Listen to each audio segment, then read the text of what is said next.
ইয়াত অগ্নি সংঘটিত হৈছে।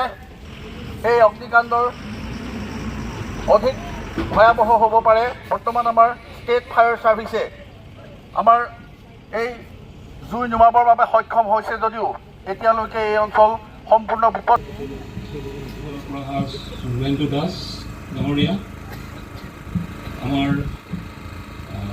আমাক এই কাৰ্যসূচীত ভালদৰে মানে মান্থলি ট্ৰেইনিং বুলি ক'ব পাৰে। আপুনি 2 মাহৰ মূৰত আমি ট্ৰেইনিং কৰি থাকোঁ, বেলেগ বেলেগ জেগাত কৰি থাকোঁ। প্ৰত্যেকটো মই যেনেকৈ ক'লোঁ মোৰ 13টা পাম্প ষ্টেচন আছে।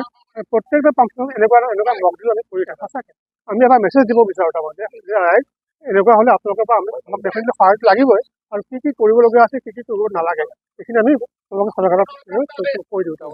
ONGC যিহেতু পাইপলাইন ইয়াতে আছে, আমাৰ ONGC পাইপলাইন আছে, আমাৰ DMPLৰ পাইপলাইন, গেছ পাইপলাইন আছে, আৰু অইল ইণ্ডিয়া পাইপলাইন আছে। এই 3ডাল পাইপলাইনে আছে।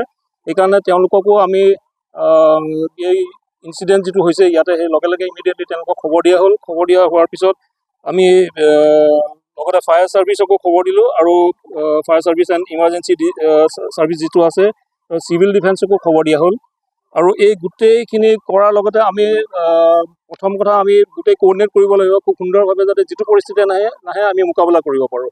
সেইকাৰণে আমি লগে লগে আমি আমাৰ যিবিলাক ছেকশ্যন আছে তেওঁলোকক মবিলাইজ কৰা হ'ল, যে ইমিডিয়েটলি লোকেশ্যন দিয়া হৈ গ'ল। লোকেশ্যন তেওঁলোকক শ্বেয়াৰ কৰা হ'ল। লোকেশ্যন শ্বেয়াৰ কৰি তেওঁলোকক লগে লগে মুভ কৰিব দিয়া হ'ল। লগে লগে আপোনালোকে দেখিছে আমাৰ অলমষ্ট আমি যিটো ড্ৰেছতে অফিচত থাকোঁ সেই হিচাপে আমি পৰিস্থিতি মোকাবিলা কৰিবৰ কাৰণে ইয়াত উপস্থিত হ'লোঁ। দেখিলোঁ যে ইয়াতে জুই জ্বলি আছে। তেতিয়াহ'লে প্ৰথমতে আমাৰ যিখিনি এক্সটিংগুইজাৰ আছে, পৰ্টেবল এক্সটিংগুইজাৰ, সেইখিনি আমি ট্ৰাই কৰিলোঁ নুমাবৰ কাৰণে।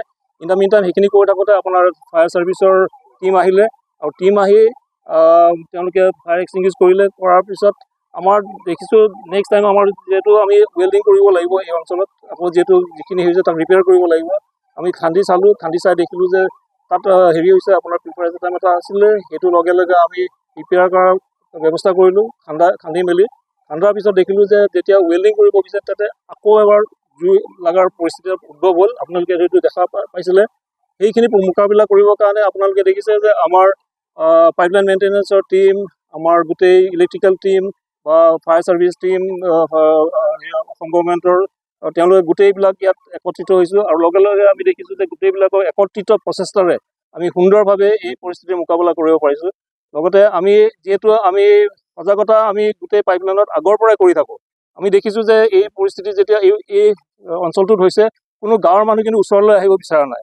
কাৰণ তেওঁলোকক আমি অলৰেডি কৈছোঁ যে এনেকুৱা পৰিস্থিতি হ'লে যাতে কেতিয়াও তেওঁলোক এই ওচৰলৈকে নাহে। সেইটো এটা খুব ভাল কথা। সেই সজাগতাখিনি আমাৰ মানুহখিনিৰ মাজত আছে, সেইটো খুব ভাল কথা। আৰু এটা ভাল কথা হ'ল, আজি আমাৰ এক্সিকিউটিভ ডাইৰেক্টৰ শ্ৰী জ্যোতিপ্ৰকাশ পৰমানন্দ দাস ছাৰ আমাৰ ষ্টেচন ভিজিট কৰিব। তেওঁ চিডিউল ভিজিটত আহিছিলে, কিন্তু তেওঁ লগে লগে যেতিয়া খবৰটো পালে যে তেওঁ এইটোত পৰিস্থিতি এটা উদ্ভৱ হৈছে, তেওঁ আমাৰ মাজত আজি আছে আমাক গাইডেঞ্চ দিয়াৰ কাৰণে।